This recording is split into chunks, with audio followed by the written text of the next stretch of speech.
اللہم ربنا ولک الحمد حمدا کثیرا طیبا مبارکا فیہ۔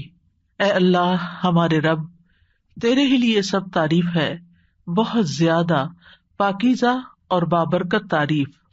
اللہم صلی علی محمد وعلی آل محمد کما صلیت علی ابراہیم وعلی آل ابراہیم انک حمید مجید۔ اللہم بارک علی محمد وعلی آل محمد کما بارکت علی ابراہیم وعلی آل ابراہیم انک حمید مجید۔ پروگرام قریب و مجیب کے سلسلے میں آج ہم ڈر اور گھبراہٹ کے وقت کی دعاؤں کے بارے میں پڑھیں گے۔ ہم سب جانتے ہیں کہ اللہ تعالیٰ نے اس دنیا کو امتحان کی جگہ بنایا ہے۔ انسان اس فانی دنیا میں طرح طرح کی آزمائشوں میں مبتلا ہو جاتا ہے۔ اللہ تعالیٰ کا فرمان ہے وَلَنَبْلُوَنَّكُمْ بِشَيْءٍ مِّنَ الْخَوْفِ وَالْجُوعِ وَنَقْصٍ مِّنَ الْأَمْوَالِ وَالْأَنفُسِ وَالثَّمَرَاتِ وَبَشِّرِ الصَّابِرِينَ، اور یقیناً ہم تمہیں خوف اور بھوک اور مالوں اور جانوں اور پھلوں کی کمی میں سے کسی نہ کسی چیز کے ساتھ ضرور آزمائیں گے۔ یعنی امتحان تو ہونا ہے، آزمائش تو آنی ہی ہے، اور آپ ایسے صبر کرنے والوں کو خوشخبری دے دیجئے کہ جنہیں مصیبت پہنچے تو وہ کہے انا للہ و انا الیہ راجعون۔ نتیجہ کیا ہوتا ہے؟ ایسے لوگوں پر اللہ کی رحمتیں اور نوازشیں ہوتی ہیں، اور ایسے ہی لوگ ہدایت یافتہ ہوتے ہیں۔ ایک اور جگہ پر سورۃ الانبیاء میں اللہ تعالیٰ فرماتے ہیں وَنَبْلُوكُمْ بِالشَّرِّ وَالْخَيْرِ فِتْنَةً وَإِلَيْنَا تُرْجَعُونَ، اور ہم تمہیں برائی اور بھلائی میں مبتلا کر کے آزماتے ہیں اور تم سب ہماری ہی طرف لوٹائے جاؤ گے۔ دونوں جگہ جہاں آزمائش کی بات آئی وہاں واپس لوٹنے کی بات آئی کہ انسان پر وہ آزمائش ہلکی ہو جائے۔ جب انسان یہ سوچتا ہے کہ یہ زندگی بہت مختصر ہے اور یہاں کے امتحان اور یہاں کی تکلیفیں بھی آخرت کے مقابلے میں بہت چھوٹی ہیں۔ ابن عباس کہتے ہیں اس کا مطلب ہے کہ ہم تمہیں سختی اور خوشحالی، صحت اور بیماری، دولت اور فقر، حلال اور حرام، اطاعت اور نافرمانی، ہدایت اور گمراہی کے ساتھ آزماتے ہیں۔ یعنی ان میں سے مختلف چیزیں وقتاً فوقتاً انسان کے سامنے آتی رہتی ہیں جن سے اس کی آزمائش ہوتی رہتی۔ اگر دیکھا جائے تو ہر لمحے ہماری ایک آزمائش ہو رہی ہوتی ہے، ایک امتحان ہوتا ہے کہ ہم ابھی کے نیئر فیوچر کے بارے میں کیا فیصلہ کرتے ہیں، کسی خیر کا یا شر کا، ہم اپنے لیے کون سی چوائسز رکھتے ہیں، کسی بھی معاملے پر پیش آنے میں اچھا ہو یا برا ہمارا ری ایکشن کیا ہوتا ہے۔ یہ سب کچھ ہمارے امتحان ہی کا ایک حصہ ہے، اور انسان کمزور پیدا کیا گیا ہے۔ سورۃ النساء میں اللہ تعالیٰ فرماتے ہیں یرید اللہ ان یخفف عنکم وخلق الانسان ضعیفا، اللہ چاہتا ہے کہ تم سے بوجھ ہلکا کرے اور انسان کمزور پیدا کیا گیا ہے۔ یعنی انسان کو کمزور کس لیے پیدا کیا گیا؟ تاکہ وہ اللہ تعالیٰ کی بارگاہ میں اپنی کمزوری کو ظاہر کرے اور اپنی طاقت اللہ رب العالمین سے حاصل کرے، اور ساری نعمتیں اور ہر مشکل کا حل وہیں سے ڈھونڈے۔ تو جب وہ اللہ تعالیٰ کے سامنے بندہ بن کے رہتا ہے، اس کے سامنے جھک جاتا ہے، اس کی عبادت کرتا ہے، اس سے اپنی محتاجی کا اظہار کرتا ہے، اس کے آگے اپنے ہاتھ پھیلاتا ہے، اس سے دعائیں کرتا ہے، تو اس کو وہ سعادت حاصل ہو جاتی ہے جس کا وہ متلاشی ہوتا ہے، اور اللہ تعالیٰ پھر اس کو اس مشکل سے نکال دیتے ہیں۔ اور اگر کوئی شخص اپنی طاقت پر، اپنے بل بوتے پر مسائل کو حل کرنا چاہتا ہے تو پھر اللہ تعالیٰ اس سے بے نیازی اختیار کرتا ہے، اور اس طرح انسان کی بد نصیبی کا دور شروع ہو جاتا ہے۔ جب کوئی مشکل آئے تو اس کا مقابلہ ایمان اور توکل سے کرنا چاہیے۔ یعنی انسان کمزور ہے، انسان کے پاس وہ طاقت، وہ اسباب نہیں کہ جن کی بنا پر وہ مشکلات کا پورا مقابلہ کر سکے، لہذا اس کا رجوع اور اس کا دھیان اللہ سبحانہ تعالیٰ کی طرف ہی ہونا چاہیے، اس کا بھروسہ اور اعتماد اللہ سبحانہ تعالیٰ کی ذات پر ہی ہونا چاہیے کہ اس وقت جو مشکل آ گئی ہے، جس پریشانی میں مبتلا ہوں میں، اس کو دور کرنے والا صرف اور صرف اللہ ہے۔ ایمان اور توکل دونوں قرآن مجید میں ساتھ ساتھ بھی آئے ہیں۔ ایک جگہ پر اللہ تعالیٰ فرماتے ہیں علی اللہ فتوکلوا ان کنتم مؤمنین، اللہ پر توکل کرو اگر تم مومن ہو. یعنی اس دنیا میں کسی بھی امتحان اور کسی بھی آزمائش میں انسان صرف اسی وقت پورا اتر سکتا ہے جب وہ اللہ تعالیٰ پر بھروسہ کرنے والا ہو، اللہ کا سہارا پکڑنے والا ہو، اللہ کی طرف رجوع کرنے والا ہو. جب وہ یہ سمجھے کہ مجھ پر جو کچھ بھی آیا ہے اللہ کے اذن سے ہی آیا ہے، میں اللہ کی نگاہ میں ہوں، اللہ تعالیٰ میرے بارے میں جانتا ہے کہ اس وقت میری کیفیت کیا ہے، اور اس مشکل سے نکالنے کا حل اور راستہ بھی اسی کے ہاتھ میں ہے. اور اگر انسان یہ توکل نہیں کرتا تو پھر وہ مایوسی کی نظر ہونے لگتا ہے. دشمن کو کبھی اچھا لگتا ہے ہم خوش رہیں؟ وہ تو ہر وقت اس طاق میں ہے کہ ہم کسی طرح پریشان رہیں، تو وہ مزاج کے ذریعے ہمیں پریشان کرتا ہے. تو یا اللہ میں اس سے بھی پناہ مانگتی ہوں کہ وہ میرے پاس حاضر بھی ہو. پھر اسی طرح ایک اور دعا ہے، اعوذ بکلمات اللہ التامات التی لا یجاوزہن بر ولا فاجر من شر ما ینزل من السماء وما یعرج فیہا ومن شر فتن اللیل والنہار ومن کل طارق الا طارقا یترک بخیر یا رحمان. میں اللہ کے تمام کلمات کے ذریعے پناہ لیتا ہوں جن سے آگے نہ کوئی نیک اور نہ کوئی فاجر بڑھ سکتا ہے، ان تمام چیزوں کے شر سے جو آسمان سے اترتی ہیں اور جو آسمان کی طرف چڑھتی ہیں، اور رات اور دن کے فتنوں کے شر سے اور رات کو آنے والے کے شر سے، سوائے اس کے جو خیر کے ساتھ آئے، اے نہایت رحم کرنے والے، یعنی یا رحمان. یہ رات کے وقت گھبراہٹ کی دعا ہے. خالد بن ولید کہتے ہیں میں رات کو نیند میں گھبرا جایا کرتا تھا، پھر میں نبی صلی اللہ علیہ وسلم کے پاس حاضر ہوا تو میں نے عرض کی میں رات کو نیند میں ڈر جاتا ہوں، اپنی تلوار اٹھا لیتا ہوں، جو چیز سامنے آتی ہے اسے مار ڈالتا ہوں. تو آپ نے فرمایا کیا میں تمہیں وہ کلمات نہ سکھا دوں جو مجھے روح الامین نے سکھائے ہیں؟ کہو. اور پھر یہ دعا سکھائی. کتنے ہی لوگ ہیں جن کو رات کو برے برے خواب آتے ہیں اور وہ اپنے خوابوں کی وجہ سے پریشان رہتے ہیں، سخت گھبراہٹ کا شکار رہتے ہیں. فیملی میں کبھی ایک کو خواب آنے لگتے، کبھی دوسرے کو، کبھی تیسرے کو. بہت دفعہ یہ صرف شیطانی اثرات ہوتے ہیں، ان کی حقیقت کچھ بھی نہیں ہوتی، لیکن انسان ان کے خوف سے کوئی کام نہیں کر پاتا. اس کا بھی علاج یہی کلمات ہے، رات کو پڑھنے چاہیے. اس میں بھی آپ دیکھیں نا کہ من شر ما ينزل من السماء، ہر اس شر سے جو آسمان سے اترتا ہے، جیسے بجلی کے کڑاکے ہیں، اتنی بارشیں کہ تباہ کر دیں، اور بہت ساری اور چیزیں. پھر اسی طرح جو اس کی طرف اٹھتے ہیں، یعنی ہمارے برے اعمال، زمین کے اندر سے نکلنے والا شر، ایسی ریز جو ہمارے اوزون لیئر کو تباہ کر رہی ہیں، اور اسی طرح کی بہت ساری چیزیں جو اوپر کو جاتی ہیں، اور جو زمین میں اللہ تعالیٰ نے پیدا کی ہیں، جیسے جنگلی جانور ہیں، جنات وغیرہ ہیں. وَمِن شَرِّ مَا يَخْرُجُ مِنْهَا، جو زمین کے پیٹ سے چیزیں نکلتی ہیں، جیسے کیڑے مکوڑے وغیرہ ہیں، سانپ بچھو ہیں، زہریلے جانور ہیں. وَمِن شَرِّ فِتَنِ اللَّيْلِ وَالنَّهَارِ، رات اور دن کے فتنوں سے، یعنی وہ شر جو رات کو واقع ہوتے ہیں اور وہ شر جو دن کو واقع ہوتے ہیں. وَمِن شَرِّ كُلِّ طَارِقٍ، اور طارق کہتے ہیں رات کو آنے والے کو، یعنی وہ سارے حادثے جو رات کو برپا ہوتے ہیں، اللہ ان سے بھی بچا کے رکھنا. کتنی جامع دعا، سب کچھ اس میں کور ہو جاتا ہے.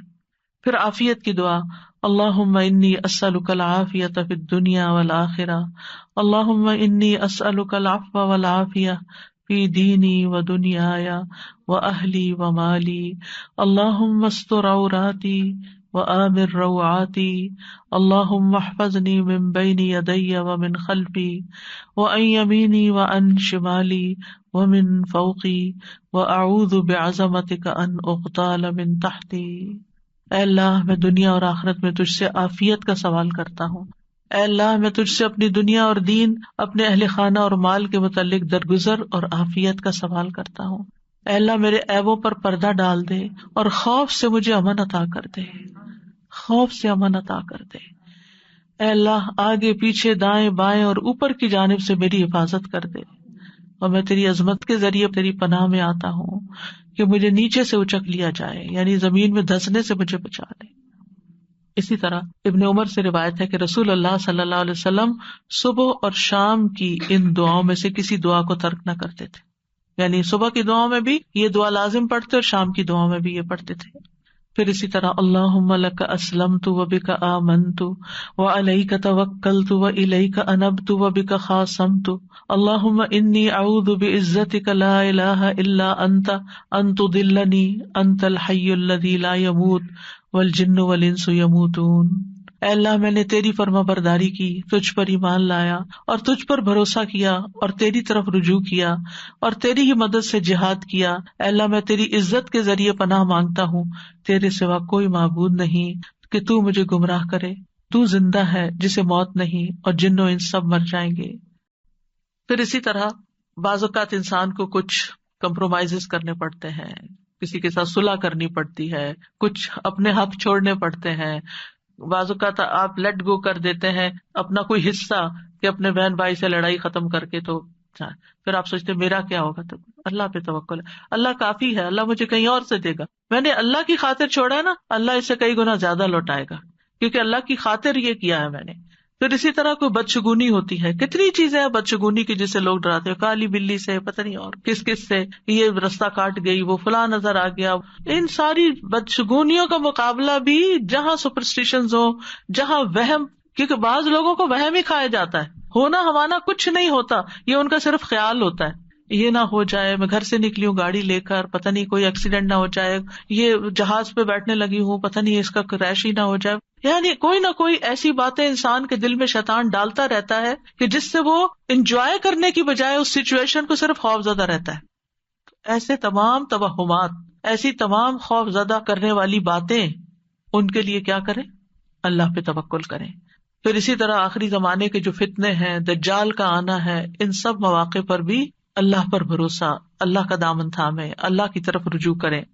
جب نبی صلی اللہ علیہ وسلم نے ایک موقع پر دجال کے بارے میں لوگوں کو آگاہ کیا تو آپ نے فرمایا کہ جب وہ یہ دعویٰ کرے گا نا کہ میں تمہارا رب ہوں، تو جو شخص یہ کہہ دے کہ تو ہمارا رب نہیں، ہمارا رب تو اللہ ہے، ہم اسی پہ توکل کرتے ہیں، اسی کی طرف رجوع کرتے ہیں، اور ہم تیرے شر سے اللہ کی پناہ میں آتے ہیں، تو اس کو اس پر تسلط حاصل نہیں ہوگا، وہ اس کو نہیں پکڑ سکے گا۔ اس وقت بھی ربنا اللہ علیہ توکلنا والیہ انبنا نعوذ باللہ من شرک، یہ اگر کوئی پڑھ لے گا تو دجال اس کا کچھ نہیں بگاڑ سکے گا۔ تو بہرحال جو لوگ اللہ پہ توکل کرتے ہیں، ایک طرف وہ شر سے بچ جاتے ہیں، دوسری طرف ان کو بہت سے فائدے بھی ہوتے ہیں، اللہ کی محبت ملتی ہے، کیونکہ ان اللہ یحب المتوکلین، اللہ توکل کرنے والوں سے محبت کرتا ہے، اللہ ان کو کافی ہو جاتا ہے۔ ومن یتوکل علی اللہ فہو حسبہ، جو اللہ پہ توکل کرے گا اللہ اسے کافی ہوگا۔ وتوکل علی اللہ وکفی باللہ وکیلا، اللہ پہ بھروسہ کریں، اللہ کافی ہے کارساز، پھر آپ کو اس کے سوا کسی کی مدد کی ضرورت بھی نہ رہے گی۔ توکل انسان کو بہادر بنا دیتا ہے، توکل انسان کو مستقبل کے خوف سے بچاتا ہے، اینگزائٹی سے بچاتا ہے۔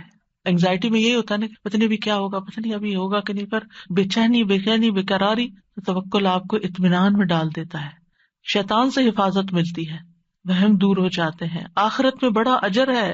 وَلَأَجْرُ الْآخِرَةِ أَكْبَرُ لَوْ كَانُوا يَعْلَمُونَ الَّذِينَ صَبَرُوا وَعَلَىٰ رَبِّهِمْ يَتَوَكَّلُونَ، اور آخرت کا اجر تو بہت بڑا ہے، کاش وہ جانتے ہوتے، جن لوگوں نے صبر کیا اور اپنے رب پر ہی بھروسہ کرتے ہیں، ان کے لیے آخرت میں بہت بڑا اجر ہے، کیونکہ انہوں نے ہر موقع پر اپنی توحید خالص کر لی، اللہ پہ بھروسہ کر لیا، اللہ پہ بھروسہ کر لیا، رزق کا معاملہ ہو، بیماری صحت کا معاملہ ہو، اولاد کا معاملہ ہو، انسانوں کا معاملہ ہو، لوگوں کی پھیلائی ہوئی افواہوں کا معاملہ، کچھ بھی ہو، اللہ کافی ہے مجھے۔ یعنی ایسے لوگ زندگی میں سب سے زیادہ پرسکون ہوتے ہیں جو اپنے معاملات اللہ کے سپرد کر دیتے ہیں۔ تو اس لیے کوئی بھی چیز جب آپ کے دل میں گھبراہٹ ذرا سی بھی ڈالے، فوراً پڑھے حسبنا اللہ ونعم الوکیل، یا حسبی اللہ ونعم الوکیل، حسبی اللہ لا الہ الا ہو علیہ توکلت وہو رب العرش العظیم۔ دل میں بہت سے خوف آتے ہیں نا، یہ فوت ہو گیا تو ہماری رزق روزی کا بندوبست کیا ہوگا، بیٹا نہیں بیٹی پیدا ہوگی تو شاید مجھے طلاق ہو جائے، فلاں ہو گیا تو ایسا ہو جائے گا، یہ جو ہمارے معاشرے میں پائے جانے والے طرح طرح کے خوف ہے نا، تو اس دن بھی میں نے کہا تھا کہ خواتین کو ایموشنلی اسٹرانگ ہونے کی ضرورت ہے، اور یہ صرف اللہ پر بھروسہ اور اعتماد ہے جو آپ کو اسٹرانگ کر سکتا ہے۔ جب تک آپ صرف لوگوں پہ بھروسہ کریں گے، لوگ قابل اعتماد نہیں، یہ نہیں میں کہتی کہ ان پہ ٹرسٹ کر نہیں سکتے، وہ مس ٹرسٹ کا ذریعہ ہے، نہیں، مقصد یہ کہ وہ کمزور ہے نا، وہ ہر چیز کا احاطہ نہیں کر سکتے۔ آپ والدین پہ بھروسہ کرتے ہیں، ان کی بھی لمٹس ہیں، آپ بچوں پہ ٹرسٹ کرتے ہیں، ان کی بھی لمٹس ہیں، یہ نہیں کہ وہ آپ کو دھوکہ دینا چاہتے ہیں، آپ اپنے کسی پرابلم کے لیے وکیل ہائر کرتے ہیں، اس کی بھی لمٹس ہیں، دنیا میں ہر ایک کی لمٹس ہیں، کوئی آپ کی ساری توقعات پہ پورا نہیں اتر سکتا، لیکن اللہ ہے جو سب توقعات پہ پورا اتر سکتا ہے، وہ سب کچھ کر سکتا ہے۔ یقین پختہ کریں. اصل میں پتہ کیا معلوم ہے سب کچھ ہمیں، لیکن نہ یقین ہے نہ یقین سے پڑھتے ہیں، پھر دل چھوٹا کر بیٹھتے ہیں، پھر دل ٹوٹا پڑا ہوتا ہے، پھر نیچے گرے پڑے ہوتے ہیں. اپنے آپ کو اٹھائیں، مضبوط کریں، اور مضبوطی صرف اللہ سے آتی ہے. پھر اسی طرح ایک اور دعا ہے، ربنا علیک توکلنا والیک انبنا والیک المصیر. اے ہمارے رب، ہم نے تجھی پر بھروسہ کیا، تیری ہی طرف رجوع کیا، تیری ہی طرف ہم نے لوٹنا ہے. پھر اللہ اللہ ربی لا اشرک بہ شیئا. نبی صلی اللہ علیہ وسلم کو جب کوئی چیز گھبراہٹ میں ڈالتی، یہ انگزائٹی کے وقت پڑھنے کی دعا ہے، اللہ اللہ میرا رب، اس کا کوئی شریک نہیں. اور پھر ایک بڑی خوبصورت دعا، اعوذ بکلمات اللہ التامات من شر ما خلق. میں پناہ مانگتا ہوں اللہ کے تمام کلمات کے ساتھ ہر اس چیز کے شر سے جو اس نے پیدا کی. رسول اللہ صلی اللہ علیہ وسلم نے فرمایا، جو کسی منزل پر پڑاؤ ڈالے کسی بھی جگہ، وہاں وہ یہ دعا پڑھ لے تو اس جگہ سے نکلنے تک کوئی چیز اس کو نقصان نہیں دے گی. آپ کسی کے گھر میں گئے ہیں، آپ کسی شاپ پر گئے ہیں، آپ کسی ہاسپٹل میں گئے ہیں، آپ گروسری کرنے گئے ہیں، کہیں بھی اپنی جاب پلیس پہ گئے ہیں، انٹر ہونے کے بعد 3 دفعہ اعوذ بکلمات اللہ التامات من شر ما خلق پڑھ لیں، کوئی چیز نقصان نہیں دے گی. کچھ نقصان نظر آتے ہیں سامنے، کچھ تو وائرس نظر بھی نہیں آتے کہ کہاں سے آ چمٹے، لیکن اگر آپ اللہ کی پناہ میں تو کوئی چیز آپ کو نقصان نہیں دے گی. تو اعوذ، میں پناہ لیتا ہوں، میں التجا کرتا ہوں، میں اللہ سبحانہ وتعالیٰ کے حوالے اپنے آپ کو کرتا ہوں، بکلمات اللہ. کلمات جمع قلت ہے لیکن کثرت پہ دلالت کرتی ہے، یعنی اللہ کے تمام کلمات کے ساتھ. جیسے قرآن مجید میں آتا ہے نا، قل لو کان البحر مدادا لکلمات ربی لنفد البحر قبل ان تنفد کلمات ربی ولو جئنا بمثلہ مددا. کہہ دیجیے اگر سمندر میرے رب کی باتوں کے لیے سیاہی بن جائے تو یقیناً سمندر ختم ہو جائے گا اس سے پہلے کہ میرے رب کی باتیں ختم ہوں، اگرچہ ہم اس کے برابر اور سیاہی لے آئیں. اتنے کلمات ہیں اللہ کے، امیجن نہیں کر سکتے آپ. اور اس سے مراد کونی اور شرعی دونوں طرح کے کلمات ہیں. کلمات سے مراد قرآن مجید بھی لیا گیا ہے جس میں شفا ہے، اور اللہ کا کلام ہے. اور اللہ کا کلام صرف قرآن نہیں ہے، اس کے علاوہ بھی جتنے اس کے احکامات نازل ہوتے رہتے ہیں ساری مخلوق پر، وہ سارے بھی اللہ کے کلمات ہیں. اور اللہ کے تمام کلمات اپنی خبر میں اور اپنے حکم میں سچے اور عدل والے ہیں. اللہ کے کلمات نقص اور عیب سے پاک ہیں. بندوں کے کلام میں نقص اور عیب ہوتا ہے نا، کبھی وہ سخت ہوتا ہے، کبھی وہ بہت نرم ہوتا ہے، کبھی اس میں گرامیٹیکل مسٹیکس ہوتی ہیں، کبھی وہ کہنا کچھ چاہتے ہیں کہہ کچھ اور جاتے ہیں، کبھی اس میں ٹنگ سلپس ہوتی ہیں، بے شمار غلطیاں. آپ کبھی بھی ایک دفعہ لکھ کے اپنی تحریر سے راضی نہیں ہو سکتے، آپ پھر اسے ریویو کرتے، پھر کہتے یہ ٹھیک نہیں، وہ ٹھیک نہیں، ایسے نہیں ویسے نہیں، کیونکہ آپ میں نقص ہے نا. ہم کمزور انسان ہیں، لیکن اللہ تعالیٰ کے کسی کلمے میں کسی بات میں کوئی نقص ہے ہی نہیں. لہٰذا میں ان کلمات کے ساتھ اللہ کی پناہ لیتا ہوں. اللہ تعالیٰ کے کلمات میں شفا ہے، کافی ہے، شافی ہے. کس سے؟ من شر ما خلق، ہر اس چیز کے شر سے جو چیز اس نے پیدا کی. مطلب یہ ہے ویسے تو اللہ ہی خالق ہے خیر اور شر کا، لیکن ہم احترام اور ادب کے طور پر یہ نہیں کہتے کہ اس شر کو جو تو نے پیدا، نہیں یہ نہیں کہتے.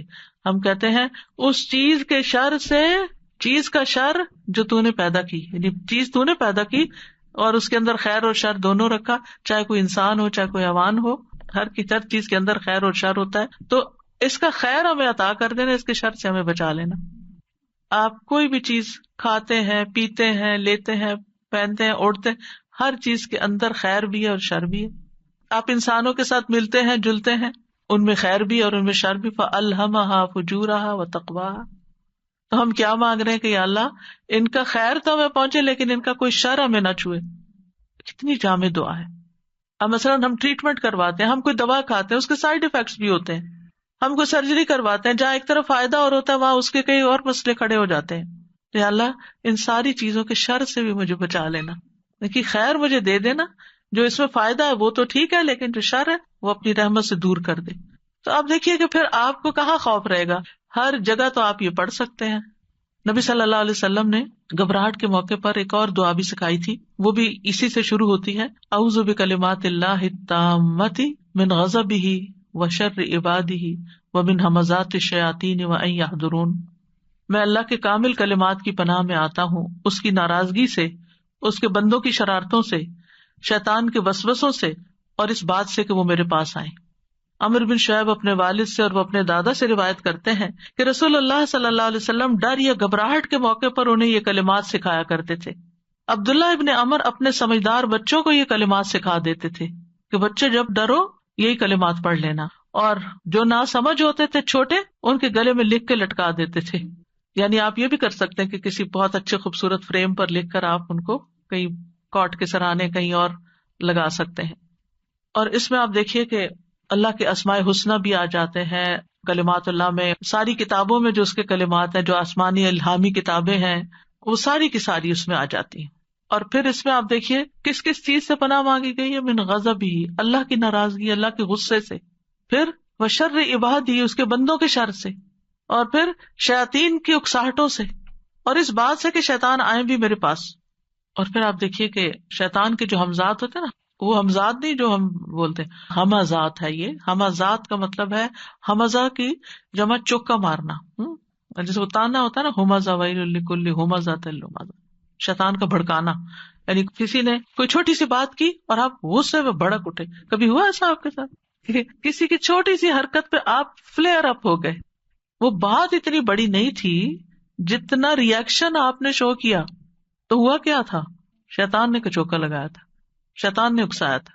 تمہاری ایسی تیسی، تم مجھے یہ کہو، اور اس نے تو بات کی تھی، آپ نے ہاتھ میں اٹھا لیا. تو یہ شیطان کی طرف سے ہوتا ہے. یعنی اتنا بڑا دشمن ہے کہ انسان کی جو خوشی ہوتی ہے، نعمتیں ہوتی ہیں، وہ اس کو پسند نہیں. پھر اسی طرح اللہم انت عضدی و نصیری بک احول و بک اصول و بک اقاتل. اے اللہ تو میرا بازو و مددگار ہے، تیری ہی مدد سے میں چلتا پھرتا ہوں اور حملہ کرتا ہوں اور لڑائی کرتا ہوں. حضرت انس کہتے ہیں رسول اللہ صلی اللہ علیہ وسلم جب کسی غزوے پہ جاتے تو یہ کلمات پڑھا کرتے تھے. اسی طرح شیطان اور دشمن اور ہر شر سے بچنے کے لیے بھی یہ پڑھی جائے. ایک اور دعا دشمن کے خاص طور پر یا ظالم کے غلبہ پانے کے ڈر سے یہ پڑھی جائے.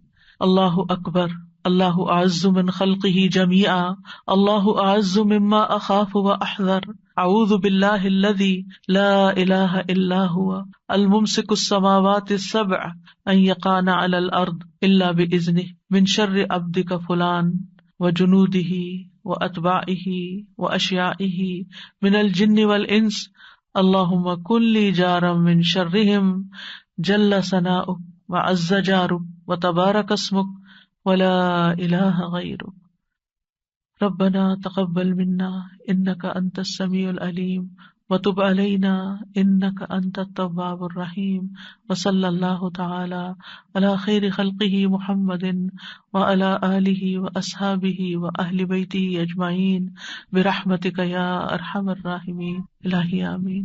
سبحانک اللہم وبحمدک اشہد ان لا الہ الا انت استغفرک واتوب الیک. استغفرک واتوب الیک. السلام علیکم ورحمۃ اللہ وبرکاتہ.